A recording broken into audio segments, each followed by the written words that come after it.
Okay, as a student of guitar, what was I practicing? I was practicing creating major triads all over the fretboard by identifying where the root note was and then trying to memorize the relationship from that root note to find the third. In this case of E,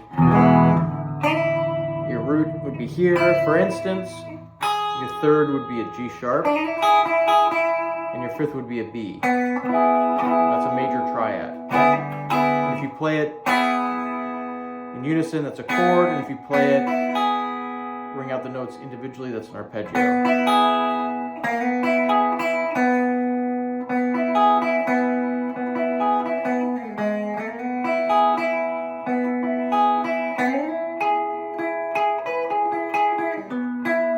Okay, so E, in the key of E, the major triads there's quite a few of them. So find the E notes on the fretboard. Open sixth string is an E, open first string is an E, okay? The second fret of the fourth string is an E. And lo and behold, one string higher, one fret lower, you have your G sharp, which is your third, okay? And one string lower on the same fret, you have your fifth, which is a B.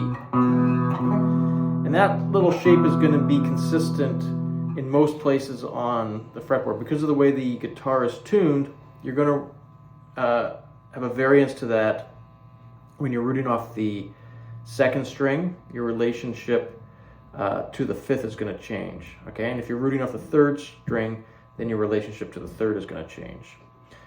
Easy to remember with just a little bit of practice. Repetition will let it really sink in. It's the main reason why I do these videos, is because discussing it makes it sink into my head. It makes me a better player. So I'm not a guitar teacher. Okay, so where are the E notes here? Okay, and then there's an E here. What's that? The seventh fret of the fifth string. The fifth fret of the second string is an E, okay? There's your third, and then your fifth is going to be one string lower, one fret lower. Makes that D shape. So you know that anytime you're making a major triad, rooting off the second string, you're going to make that D shape to get the third and the fifth along with it. You've seen it with the D, and now you know with an E. Okay, hit the root note, hit the... Where's the A? I mean, the A roots here for that triad, and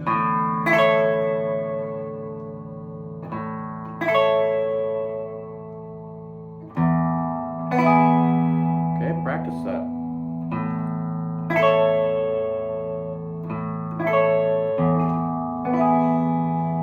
Okay, now where's another E? Right here on the seventh fret of the fifth string. So then your third is going to be the G sharp, which is the sixth fret of the fourth string, and your fifth is going to be the B, which is the seventh fret of the sixth string. So that's an E triad. That's an E arpeggio.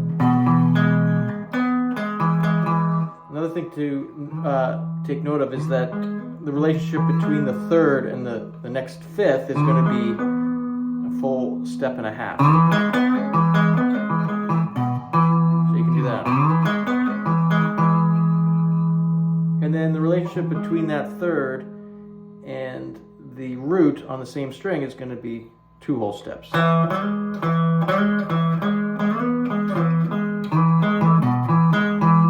Okay, here's another E on the ninth fret of the third string. Now this is where the relationship with the third changes because of the way that the guitar is tuned.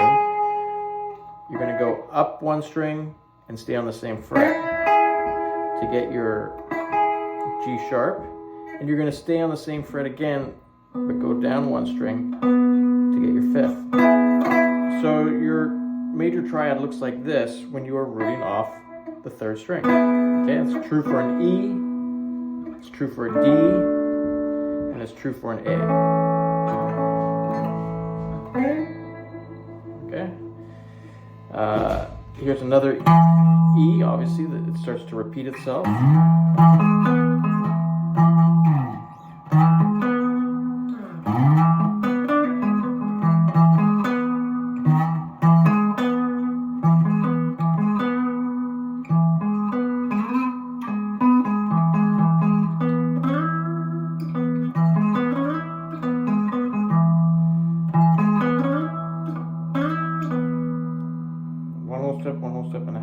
So your relationship between your fifth and your root is going to be 2.5 whole steps.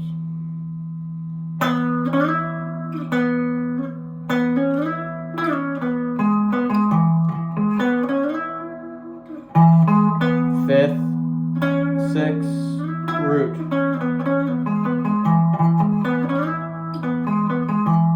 So let's try that here.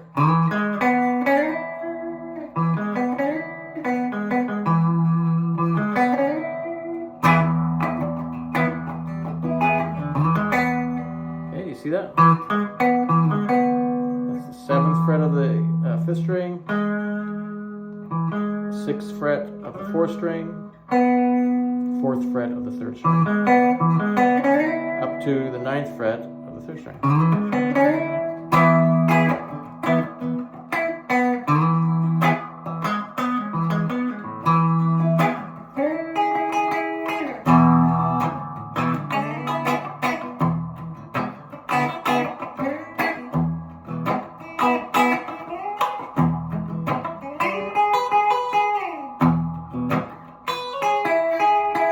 Another good thing to remember is that when you make this bar chord that roots off the fifth string, this note is the 5th. You got your root, your 5th, your root, your 3rd, your 5th. And if there was another string, it would be back to the root, just like it is when you make the chord here. Obviously the 6th and the 1st are the same. So that really helps, like when you're playing, to know that that's a 5th.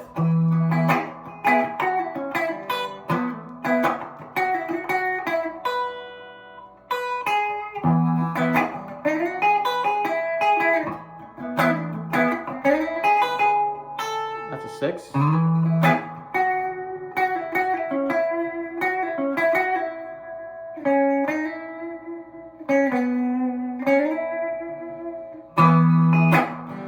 Okay, here's another one.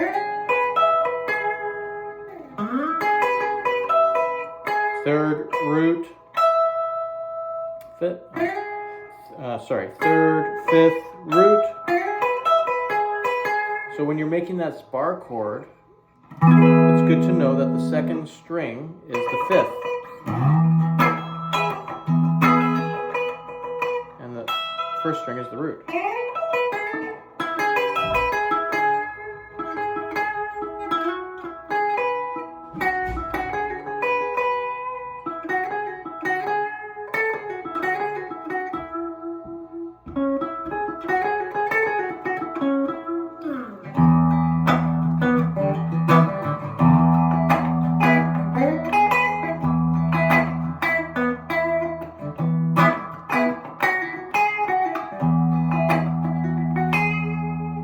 You can start adding the 2nd to your licks.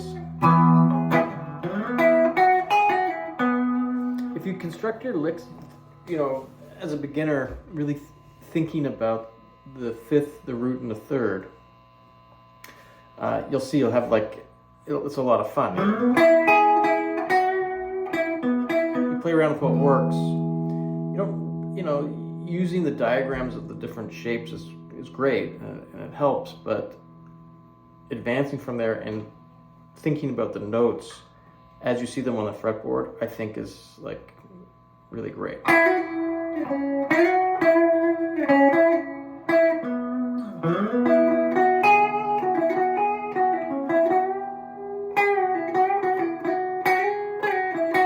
Bending from the 2nd to the 3rd. 5th.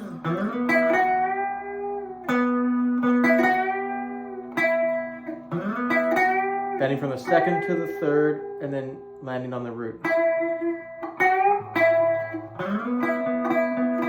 5th root, 5th root, 2nd, 3rd root.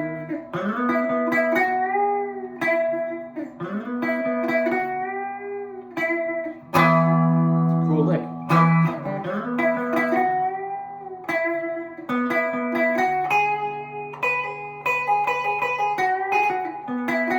Then adding the 4th here.